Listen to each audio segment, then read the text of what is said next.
Hello everyone, welcome back. I'm back, your movie guru, with another review.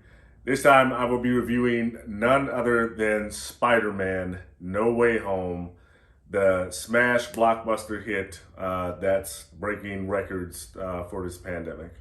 So this is your heads up. I will be doing spoilers in this review because I feel like there's a lot to unpack and it's pretty hard to do a movie review for something like this without talking about what happens. So just the basic plot of the film is if you've seen the last one, Spider-Man Far From Home, you know that Peter's identity gets revealed by Mysterio, and so everyone knows who he is. And he goes to Doctor Strange and asks him if he can do a spell so that everyone forgets who he is, but this ends up going wrong. They make some mistakes, and then it allows villains and characters from the multiverse, from other Spider-Man universes that we've seen in prior Spider-Man films to appear in his universe. So that's what you would have seen just from the trailer. You know that Willem Dafoe is back as Green Goblin. Alfred Molina is back as Doc Ock. You've got Jamie Foxx is back as Electro. So this is things that you would have seen in the trailer, and you get the basic plot if you've seen the trailer and you've seen Tom Holland and Zendaya in the previous Spider-Man film. So it picks up directly from where it ended off in Far From Home, and then goes from there. Now, it's got a 94% positive score by the critics and then a 99% score by the audience. And I think that I have a bit of a hot take in saying that I didn't think it was amazing. If you've seen a lot of other reviews or you heard, what a lot of the initial reactions were that it's amazing and it's epic and all of that. And I give it a 7.5 out of 10. And I'll get into why.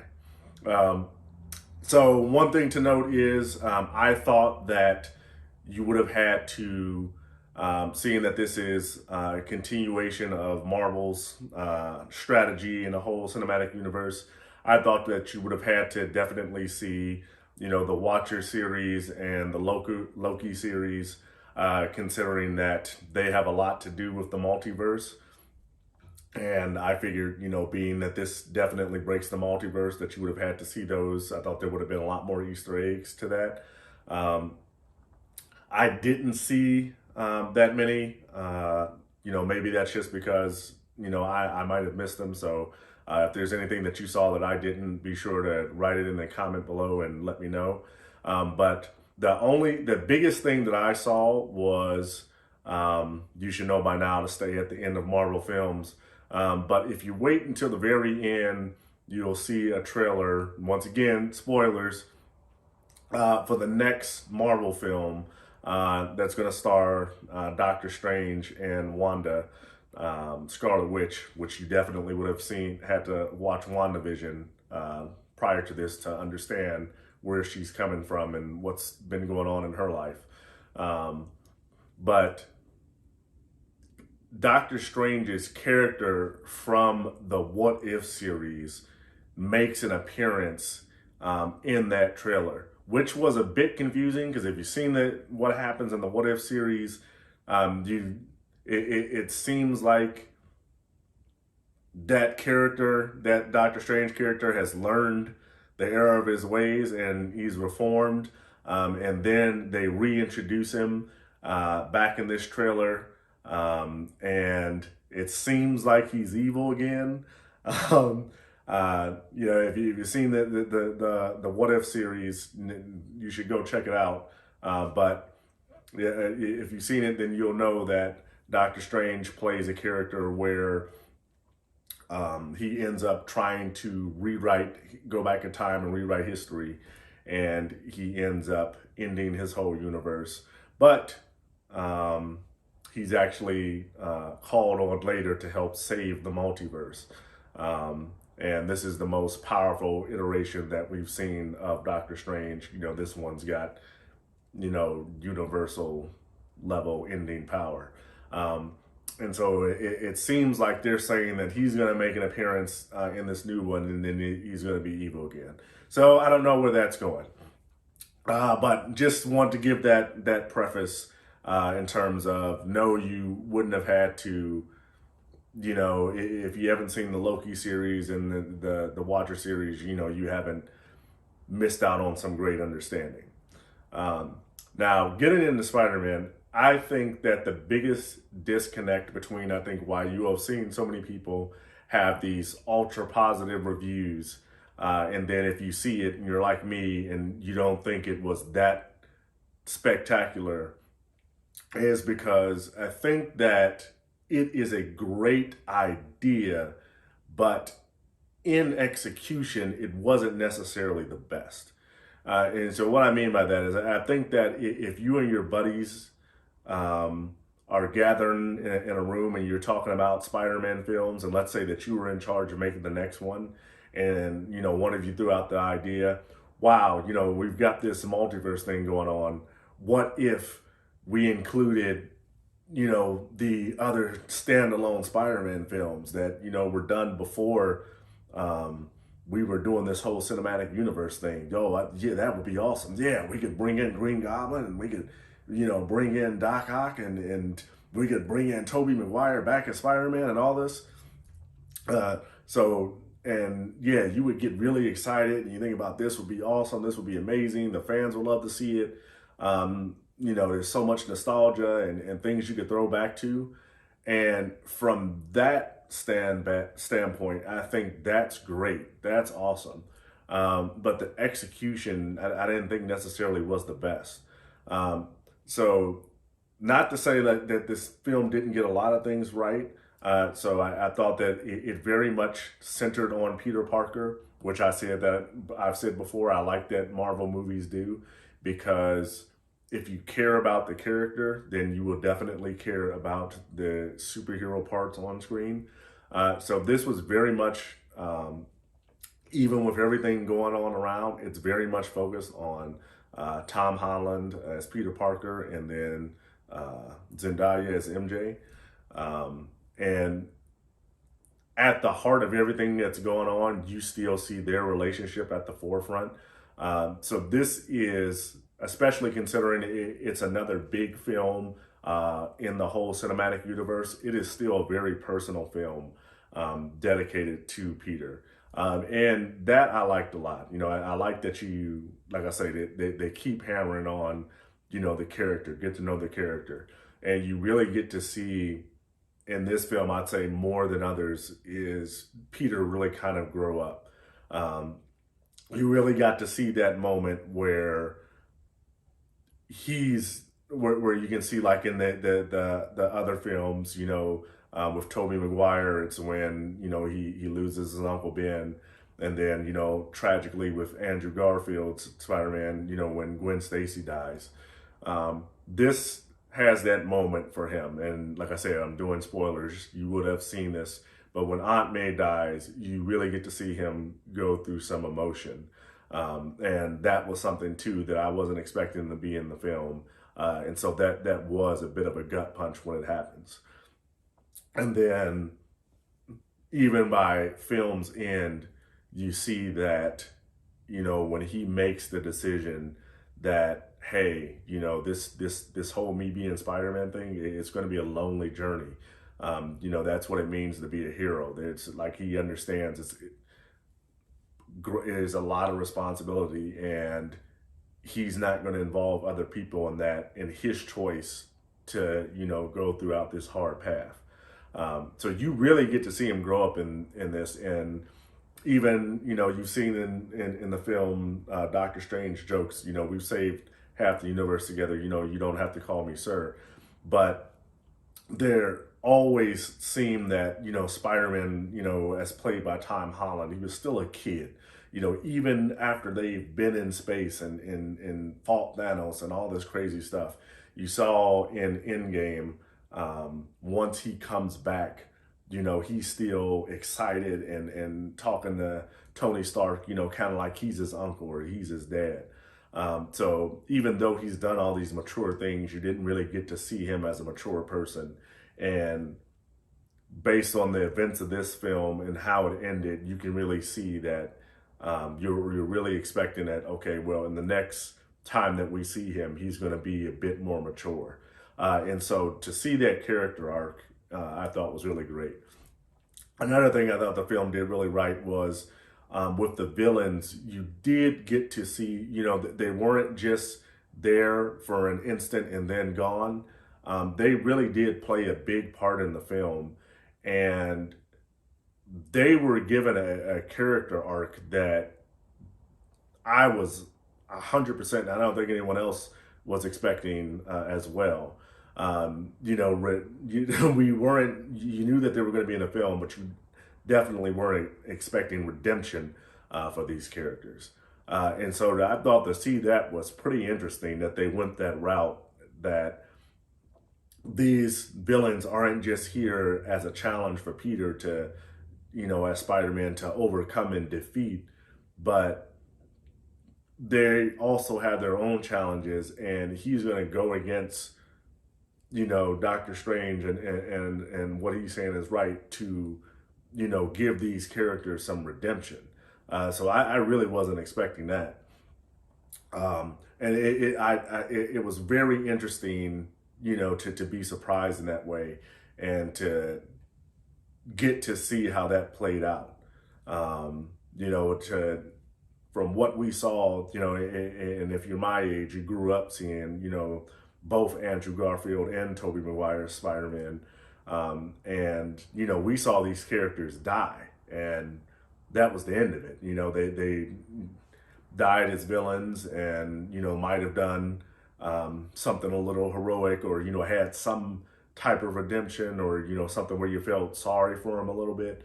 But, at the end, it was what it was, and you never expected to see them on screen again. And then to see this, not just see them again, but see them get a kind of redemption, that I thought that was very interesting. And then probably for me, I'd say one of the, if not the best moment in the film is where you get to see Andrew Garfield's Spider-Man actually go and save MJ, showing that he has learned and was able to overcome what happened with him and Gwen Stacy.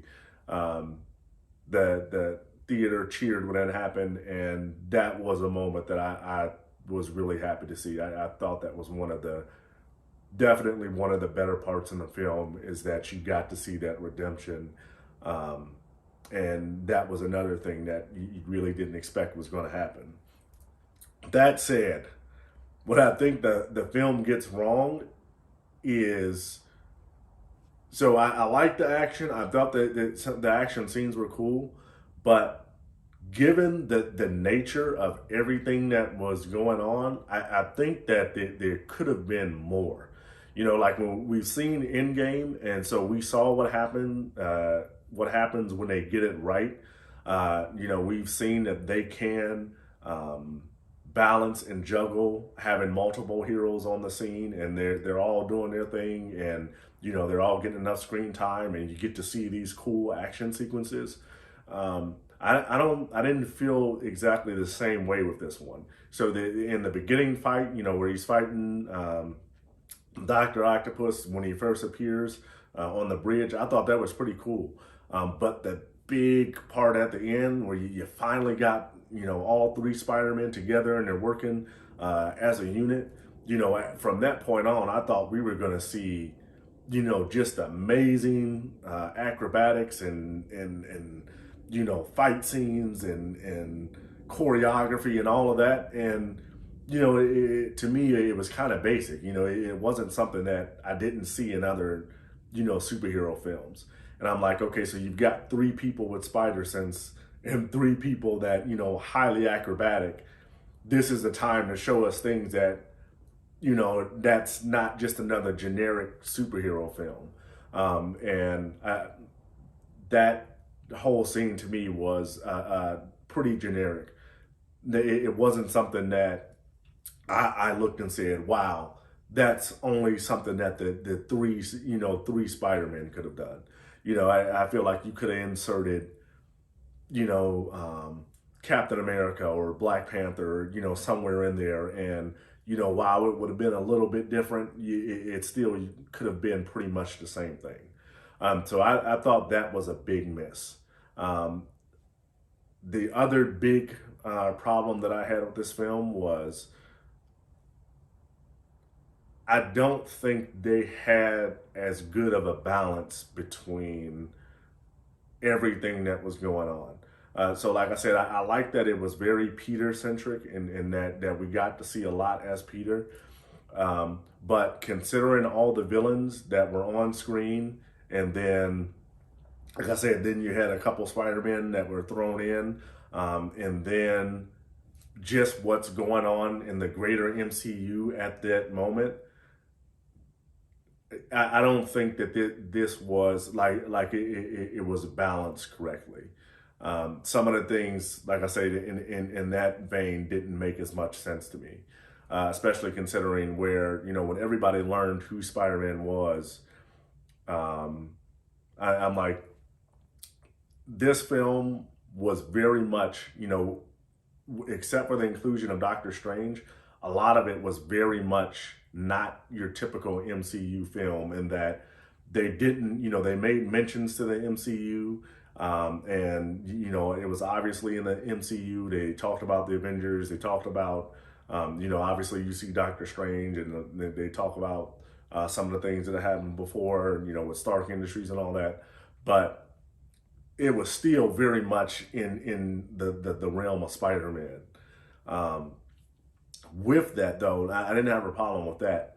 But given what's happened in the MCU, I think that it did make some of the things that happened a little bit implausible.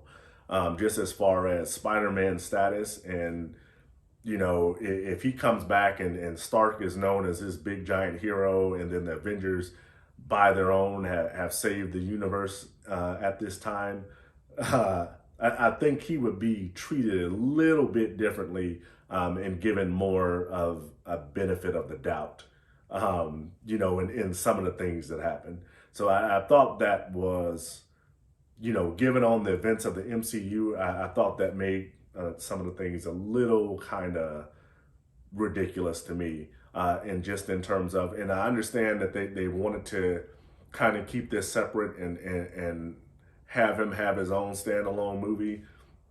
But one of the things that I personally thought was, just the fact that you're saying that, he's an Avenger,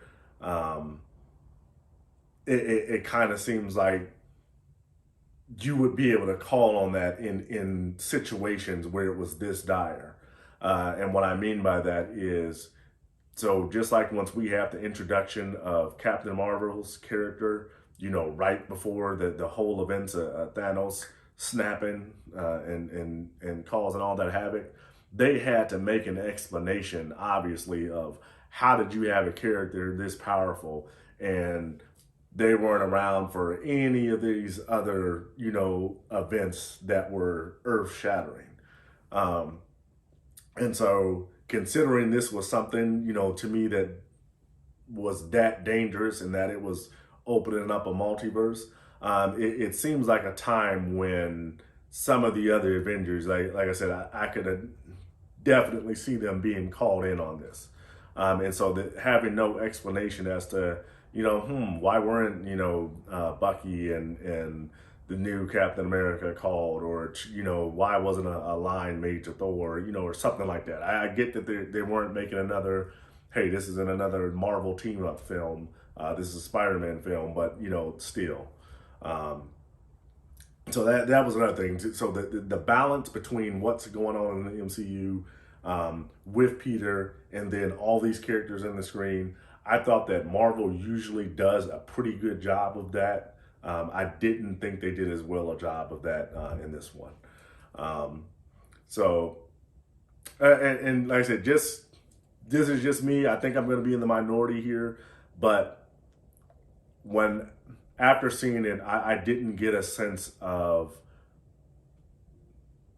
awe or a sense of, wow, or, a sense of, wow, that was, really great. Like it had some really great fan service, some really great moments. Loved seeing Daredevil in the beginning of the film. Makes me really hope that maybe the Netflix Marvel series will be that maybe in some way, shape, or form they'll be coming back. They're still alive, but so like it had really great moments like that. Really loved seeing Toby back on screen. Really loved seeing Willem Dafoe as Green Goblin again. I think he did a fantastic job. But the overall impression of the film to me, I didn't. It didn't have that quality that Endgame had, or where it was like, wow, that was really great. Or to me, my favorite Marvel or my favorite Spider-Man film that I've seen in theaters is Spider-Man Into the Spider-Verse. I thought that was the last Spider-Man film that I walked out of thinking, wow, that was a really cool movie. I liked the last Spider-Man Far From Home with Mysterio, and I liked Spider-Man Homecoming.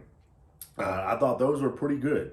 I liked Tobey Maguire's films, with the exception of the third one, which, a lot of people don't like and has known to have its problems. And I liked both of the Amazing Spider-Man with Andrew Garfield. So I'm definitely a big fan of Spider-Man. I grew up reading his comics. But this film just didn't leave me with, wow, that was, spectacular. It didn't leave me with that impression. But that's what I think. I know this one is a lot longer than other ones, but I felt like that given the nature of the MCU and how everything is affected, I knew that this one was going to be a longer review. So props to you if you stuck with me through the end here. But that's what I think about this one. I give it a 7.5 out of 10. It's definitely something that I will say that, 10 years from now, you will remember, just for, if nothing else, for the fact that you will love the fact that you got to see, all the characters from these previous films that you grew up with, and you get to see them in this film. So that's my review. Definitely, I can see myself seeing a lot of people disagreeing. That's okay. We can talk about it. Write me a comment. Hit the like button. Hit the subscribe button. And I will see you all on the next one. Take care.